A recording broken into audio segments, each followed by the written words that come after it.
Ce qui est intéressant quand on fait appel à la créativité, c'est qu'on a des surprises. Et vous savez, saint Thomas d'Aquin, il dit comme ça: quid quid recipitur, secundum randum recipientis recipitur.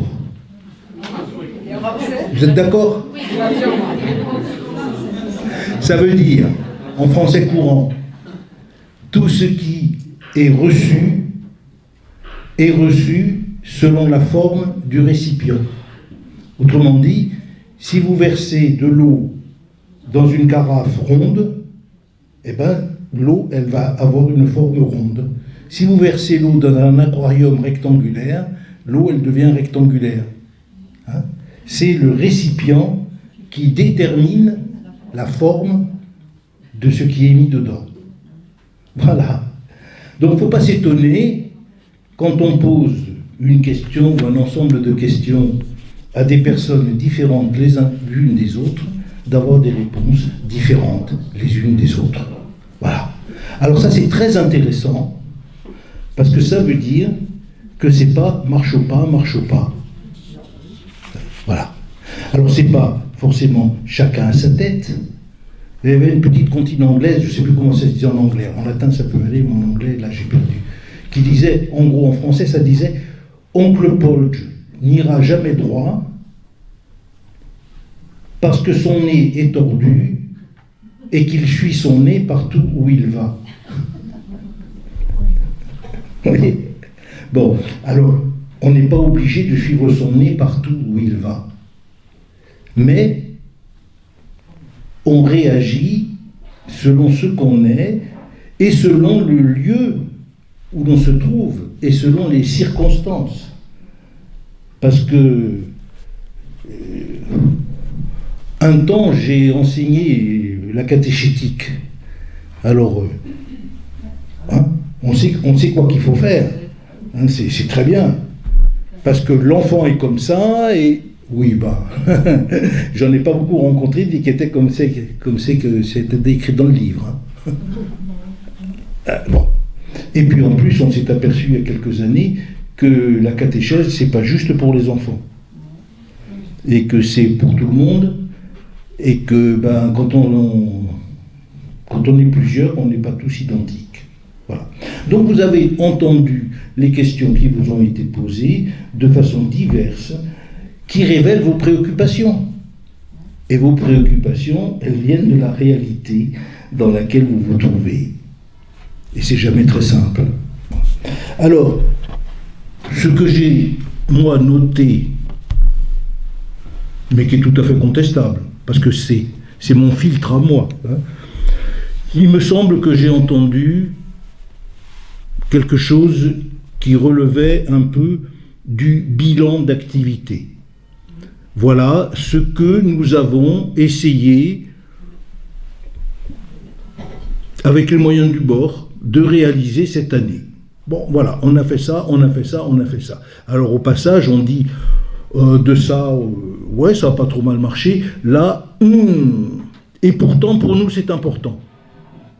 Ce qu'on ne sait pas, en pareil cas, c'est pourquoi, pour nous, c'est important. Alors, ça peut être intéressant de le creuser. Pourquoi c'est important ?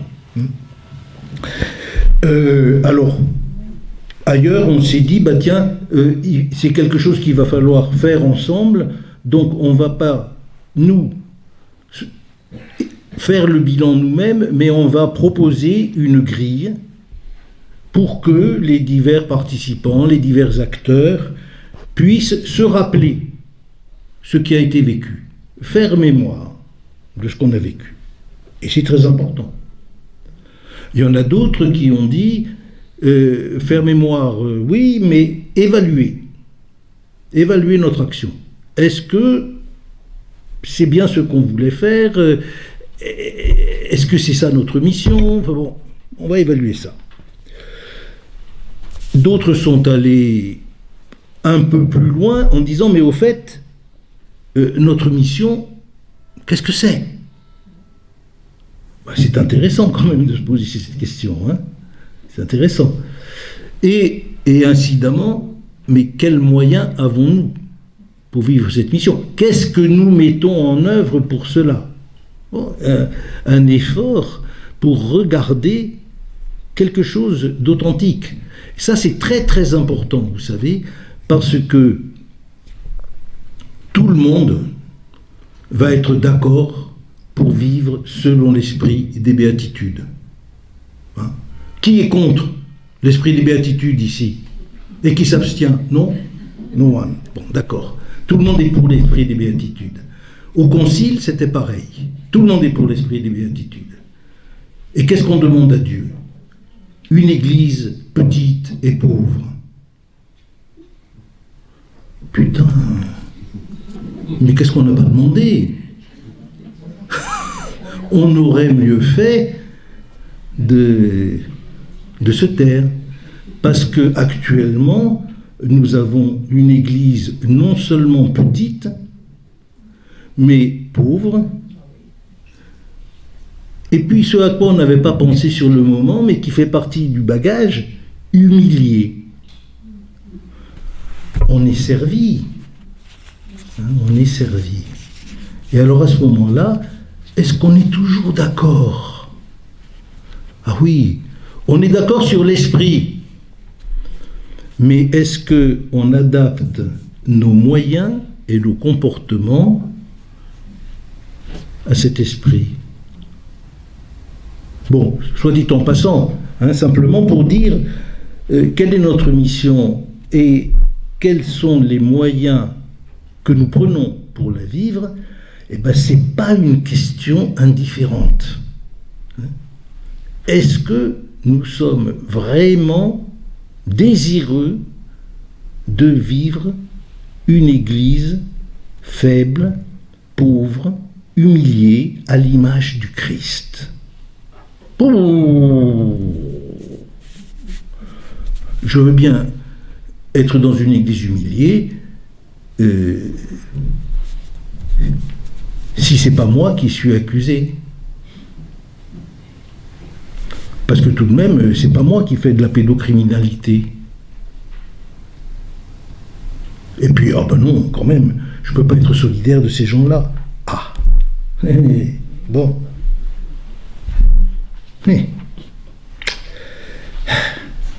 Alors, d'autres ont cherché quels étaient les points forts et les points faibles de notre proposition. Et bien, là aussi, c'est un regard pour évaluer notre action, et c'est très important. Et puis, il y a aussi, est-ce que ce que nous professons, nous le mettons en œuvre, et est-ce que c'est ça que nous essayons de faire vivre? Je me souviens, pour donner un exemple, d'un compte-rendu d'une réunion d'un groupe de travail qui a abouti finalement à une proposition catéchétique qui s'appelait Royaume Trésor Caché. C'était dans les années 70. Et bon, il y avait le groupe qui travaillait, qui avançait des choses. Et puis il y en a un qui... ça allait pas. Il tournait en rond et même, il se levait dans la pièce et il marchait dans le... Vraiment, ça allait pas, quoi. Alors à la fin, les autres lui disent, écoute, tu commences à nous gonfler, tu pourrais pas t'asseoir comme tout le monde, et ce que tu as sur le cœur, tu nous le dis. Enfin, parce que on joue à quoi, là? Alors l'autre a dit, écoutez, ce qui va pas, c'est que vous voulez dire aux gamins que Dieu les libère, mais vous ne les libérez pas.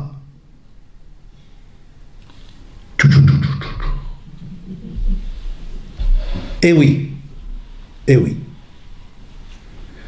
Et Bon, ça a été imprimé, ce compte-rendu, hein, je ne l'invente pas. J'ai bien connu, c'était Jean-Pierre Bagot, qui était la cheville ouvrière de ce groupe-là. Je l'ai bien connu, j'ai travaillé avec lui. Mais ça a été, c'est en préface ou en je ne sais pas quoi, en introduction générale, je ne me rappelle plus, du livre qui s'appelait Royaume trésor caché. Bon, ou non, ou du deuxième, vous serez un peu plus libre. Bon, peu importe. Voilà. À partir de cette réflexion, quelque chose d'autre a surgi et ils ont changé complètement de cap. Il ne s'agissait plus de apprendre quelque chose aux gamins, hein, et puis tu me copieras 10 fois, l'œuvre de Dieu c'est qu'il nous libère, hein, bon, mais c'est vivre ensemble une alliance qui soit là dans ce groupe un reflet de l'alliance de Dieu avec son peuple pour libérer effectivement ce peuple. C'est-à-dire, pas pour qu'ils fassent n'importe quoi, mais pour qu'ils apprennent à vivre ensemble et à vivre dans l'écoute de la parole de Dieu. Parce que c'est ça qui est vraiment libérant. Vous voyez ? Alors, c'est intéressant, hein ? Est-ce que nous faisons vivre ce que nous professons? Ah ben, et je peux vous assurer que quand on essaye de faire ça, on y laisse des plumes. J'ai testé avec des 4e, merci. J'étais jeune à l'époque. Mais quel bonheur! Mais quel bonheur! Pour donner une idée, c'était un groupe 6 garçons, 6 filles, c'était admirablement équilibré, et tout pour eux se passait en week-end. Donc je les prenais le samedi à midi à la sortie du collège, et je les ramenais chez eux le dimanche soir. On faisait des devoirs pendant le week-end, il ne faut pas rigoler. Mais, premier week-end, ils ont commencé, les garçons entre eux, occupés à se battre, en 4e. Et les filles entre elles, occupées à quoi? À se battre. Il n'y a pas beaucoup de différence. Au bout d'un petit moment, ils ont trouvé que c'était pas marrant de se battre entre soi, et que ça serait mieux de se battre les garçons contre les filles. Bataille de polar. Oh, bataille, enfin bon. Et puis au bout d'un moment, ils ont trouvé que c'était lassant et que ça serait mieux de s'allier tous ensemble pour se battre contre l'adulte de service. Super sympa. À la fin du week-end, une fois la maison rangée, tout ça, parce qu'on était totalement en autogestion, avec des 4e fouillemés, et je leur dis, qu'est-ce que vous en pensez, ce week-end, comment ça s'est passé?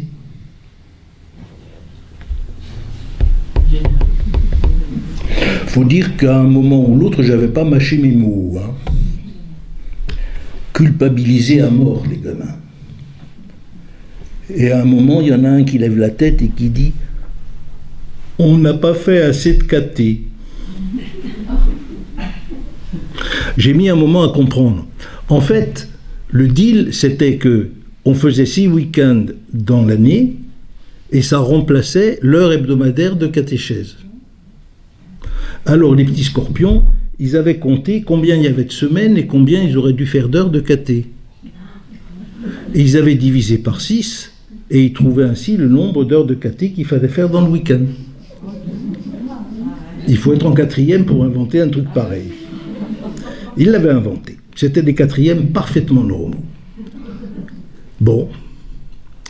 Alors j'ai dit, bon, ben, d'accord avec vous, on n'a pas fait assez de caté. Mais à votre avis, pourquoi? Et ils m'ont dit, ben, c'est parce que c'était mal organisé. Je suis d'accord avec vous, mais pourquoi c'était mal organisé? Pas nous dire ce qu'ils pensent. Alors je le leur dis. Il faut les aider, ces petits. Et je leur dis, ben, c'était mal organisé parce que c'est moi qui l'ai organisé tout seul, sans vous.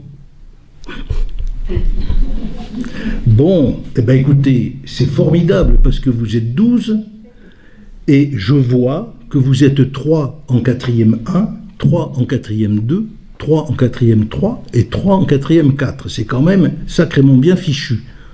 Donc le prochain week-end, les 4e 1 le préparent pour les autres. Bon, je veux bien donner un coup de main, hein, mais c'est vous. Et puis après, on continuera comme ça. Ah ouais, super, génial. Bon, and so on. Je vous passe les détails. On arrive au 4e week-end. Et au 4e week-end, question rituelle, j'avais même plus besoin de poser la question, ils savaient comment ça s'est passé, qu'est-ce que vous en dites. Et puis il y en a un qui lève la tête comme ça. Il dit, vous avez vu, on ne s'est pas battu, même pas une seule fois. Ah, et tous, resplendissants. La question n'était plus est-ce qu'on a fait du caté ou est-ce qu'on n'a pas fait du caté. La question c'était est-ce qu'on a réussi à vivre ensemble. Autrement dit, est-ce qu'on a réussi à vivre en écoutant, en s'écoutant les uns des autres, en écoutant une parole, à se respecter mutuellement. Ben, à vivre une alliance. Ben, quand on arrive là, bon, je ne sais pas ce qu'ils sont devenus, ces gosses qui doivent avoir, je dis, 60 ans, hein, mais je crois que là, il y a quelque chose, vous voyez, qui marque. Est-ce que nous pouvons vivre ensemble quelque chose qui soit de l'ordre de l'alliance et qui permette de découvrir un vivre ensemble. Alors tout ça, vous voyez, enfin, moi ça me paraît des choses extrêmement importantes, que ce soit le pur faire mémoire de ce qu'on a vécu, à quels moyens avons-nous pris, de quoi disposons-nous, qu'est-ce qu'on peut faire, qu'est-ce qu'on peut vivre. Tout ça, c'est extrêmement important. Mais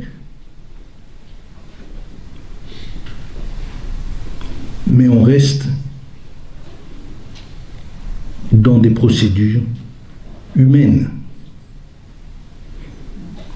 On reste dans des procédures humaines. Et ces manières de faire, vous pouvez les utiliser aussi bien pour évaluer l'action du groupe de catéchèse ou de catéchuménat ou l'action de la société bouddhiste. Ce sont les mêmes moyens. Et ça peut être même des objectifs assez proches. Parce que j'ai connu un certain nombre de personnes qui vraiment se donnaient à fond pour une société de gymnastique ou un club de foot ou un truc comme ça. Et pour eux, c'était pas simplement apprendre à taper dans un ballon, mais c'était apprendre une vie fraternelle. C'était apprendre à donner de son temps pour aider les autres. C'était vivre de la convivialité dans la commune. Et ce sont tout ça des choses parfaitement honorables et nécessaires. Peut-être que ce sont les premiers pas de l'évangélisation. Et peut-être bien que les choses doivent commencer par là. Et que si on n'a pas un tissu humain suffisant, qu'est-ce que vous allez dire, qu'est-ce que vous allez faire entendre? Le badigeonnage spirituel n'apporte rien. Et tant qu'il est question de mettre un vernis sur une réalité complètement morcelée et antagoniste, eh ben, Karl Marx a raison, c'est l'opium du peuple.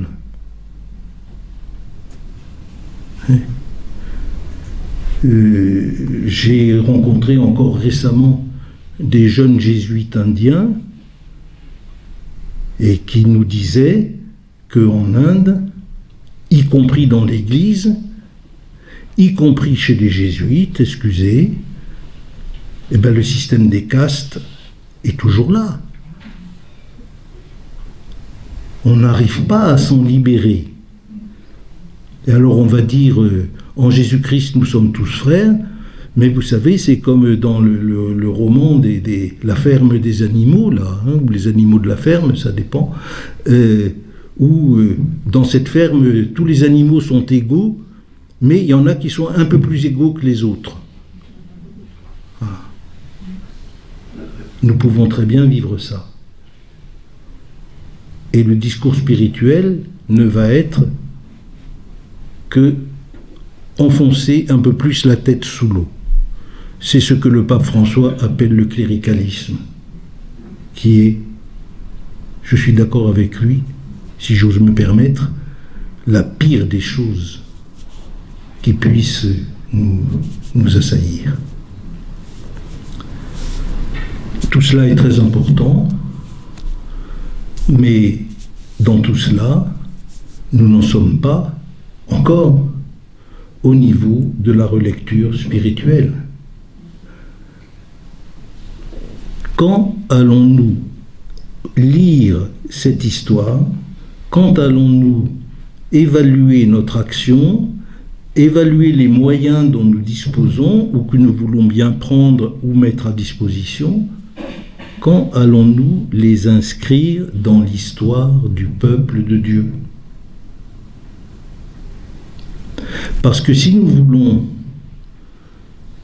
que ça ne soit pas notre affaire à nous, mais que ce soit vraiment l'affaire de la Trinité,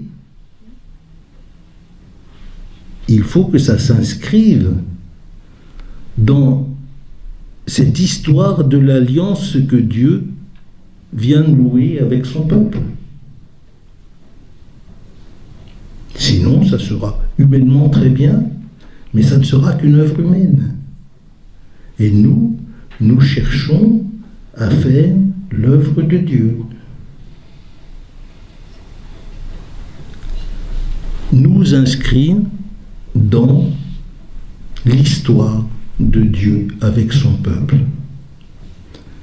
Alors je l'ai dit ce matin, nous avons deux manières de faire. Si nous voulons vérifier, si nous voulons relire, voir comment ce que nous vivons s'inscrit dans cette histoire, parce que dans la foi que j'espère nous partageons, tout ce dans quoi des chrétiens sont impliqués au nom de leur baptême, et bien tout ça c'est dans l'histoire du peuple de Dieu. Simplement il faut voir comment, de quelle façon, et qu'est-ce que ça ouvre devant nous. C'est pas juste pour faire joli. Qu'est-ce que ça ouvre devant nous? Et alors on peut chercher à voir comment ce que nous faisons s'inscrit dans cette histoire, c'est-à-dire, est-ce que la situation où nous sommes nous renvoie à quelque chose que nous lisons dans l'Écriture? Vous voyez ce que je veux dire? avec un autre groupe de gosses. Bon, c'était des troisièmes, ceux-là. Là aussi, ça n'avait pas été du sucre. Je n'avais pas compris pourquoi. J'arrivais dans l'établissement et on me refile un groupe de troisième en me disant faut vous débrouiller avec ça. Bon. C'était une expérience assez passionnante. Les quatrièmes, au moins, ils se battaient. Ça bouge. Ils se battaient contre moi, ça veut dire que j'existais devant eux. Bon, ça c'est bien. Les troisièmes, c'était le mutisme absolu. Pas un mot. Je pouvais faire ce que je voulais, je n'obtenais rien. Quand vous avez devant vous une douzaine de mômes qui disent rien, et que ça dure plusieurs mois, je vous assure que je voyais arriver le mercredi matin avec un peu d'anxiété. Et puis je ne sais plus très bien comment, peut-être qu'ils se sont fatigués, ou je ne sais plus quoi, ou peut-être qu'ils ont compris qu'après tout, j'étais pas si méchant que ça, un beau crédit. Ça a commencé à démarrer. Bon, il s'est passé quelque chose, tant et si bien qu'à la fin de l'année, ils ont dit ce qu'on a fait, il faut le montrer aux parents, il faut faire une soirée pour ça. Je leur dis c'est très bien.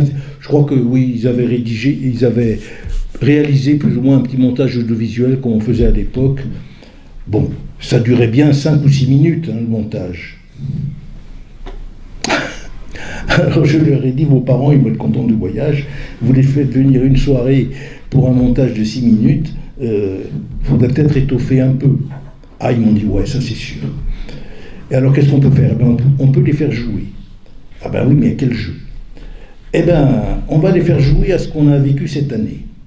Et alors ils ont eu l'idée de faire un jeu de loi qui retraçait la vie de leur groupe. Bon, ça n'a pas abouti, autant vous dire, et la soirée avec les parents, elle n'a jamais eu lieu, mais peu importe, quelque chose s'était passé. Moi, suivant les instructions que j'avais reçues, après chaque rencontre, j'allais récupérer la corbeille à papier. Ce qui est jeté dans la corbeille, ultra précieux. Et je gardais. Et vers la fin de l'année, je rencontre, je l'ai déjà évoqué, Jean-Pierre Bagot, je lui montre ça. Ah, il me dit, c'est extraordinaire. Je n'ai jamais vu un groupe d'adolescents décrire ce qu'il a vécu de cette façon. Il faut le publier. Bon, publier ça, je ne vois pas l'éditeur qui... Ah ben, il m'a dit, évidemment, il faut le refaire en grand et propre et tout ça. Bon, c'était à la fin de l'année, donc je les récupère au début de l'année. Il y avait collège et lycée dans le même ensemble. Ils étaient en seconde à ce moment-là. Et je leur dis, écoutez, voilà, un ami qui est dans l'édition m'a dit ça, qu'est-ce que vous en pensez? Est-ce que vous avez envie qu'on fasse une espèce d'album avec ça? Bon. Ah ouais, super, génial. Et donc on prend un week-end pour retravailler ça. Alors un week-end, une grande pièce, des grandes feuilles par terre, et les voilà qui dessinent par terre leur grand machin, là, bon. Et puis au bout d'un moment, quand même, c'est passionnant de relire l'histoire. Enfin, là, il ne faisait que la lire. Mais bon, on a 15 ans, même pas, 14, faut quand même aller faire un foot, quoi. C'était à Saint-Étienne, faut dire. Alors forcément. Et à la grande époque des Verts. Et puis il y en a un qui reste avec moi. Lui, il n'avait pas envie d'aller jouer, je sais pas quoi, il avait mal aux pieds. Bon. Alors moi, je regarde ce qu'ils ont vécu, là, toute leur histoire. Et je lui dis, là, à cet endroit de votre dessin, c'est là que vous avez passé la mer Rouge. On n'en avait jamais parlé, hein. Mais il savait très bien ce que c'était. Il me dit non. Non, là, ouais, c'était important, mais c'était pas la mer Rouge. Ah bon? je lui dis, mais alors, c'est à quel moment que vous avez passé la mer Rouge?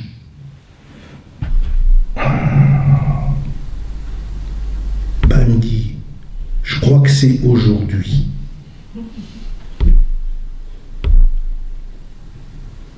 Pourquoi? Eh bien parce qu'aujourd'hui, ils avaient l'impression d'avoir vraiment d'être passé de l'autre côté.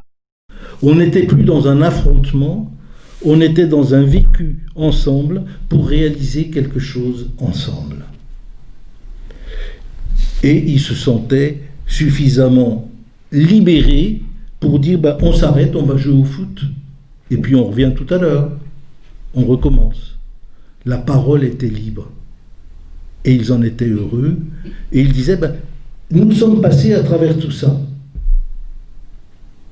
Et c'est pour ça que nous sommes là aujourd'hui. Et si nous n'avions pas vécu ces moments, parce qu'ils n'avaient pas rigolé non plus, j'ai su après pourquoi ça s'était goupillé comme ça. En fait, ça avait été un truc arbitraire. On avait cassé un groupe en deux parce que ceux-là étaient supposés semer la perturbation. Donc on les avait envoyés au bagne, quoi. Et c'était moi le garde-chiourme. Pas de pou. Si on n'avait pas vécu tout ça, on ne serait pas là aujourd'hui. Et donc ce qui leur paraissait comme quelque chose d'insensé et d'insupportable devenait pour eux le moment qui leur avait permis d'accéder à la liberté qu'ils vivaient à ce moment-là. Alors, quand on voit ça, il n'y a plus qu'à faire comme Myriam, attraper son tambourin, et puis taper dessus, et puis venez les filles, on va danser. Parce que forcément, quand on traverse la mer Rouge, on emporte son tambourin. Pas partir n'importe comment. Vous voyez,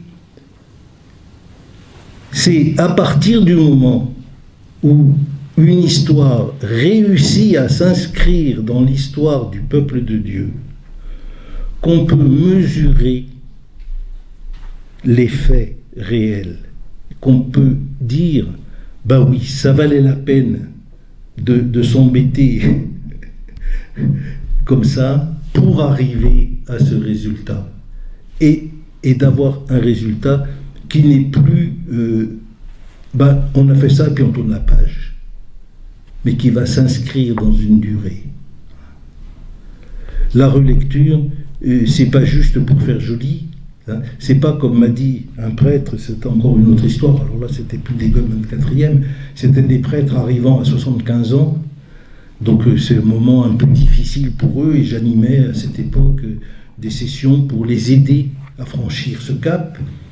Et il y en a un qui était arrivé fou furieux, mais qu'est-ce que je fous là? On n'a pas idée, prêtre retiré, ça ne veut rien dire, c'est un scandale. Enfin bon, très bien. Il y avait une procédure pendant une semaine de relecture de la vie et tout ça et tout ça.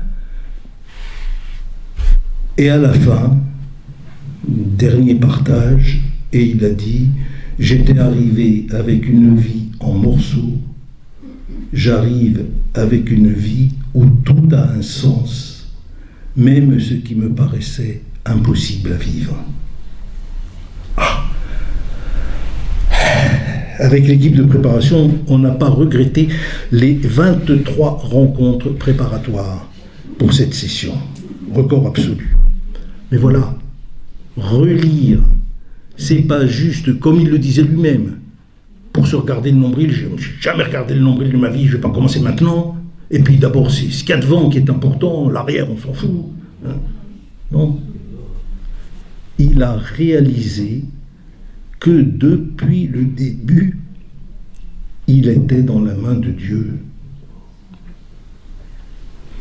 Et si Dieu m'a accompagné jusqu'ici, comment penser qu'il ne m'accompagne pas jusque là où je vais? Voilà. C'est ça, vous voyez, la relecture. Inscrire sa vie dans l'histoire de l'Alliance pour découvrir l'œuvre de Dieu en nous. Bon, Peut-être qu'il ne faut pas aller plus loin parce qu'il se fait tard. Voilà, alors on va s'arrêter. Et puis, vous n'avez plus qu'à faire la relecture.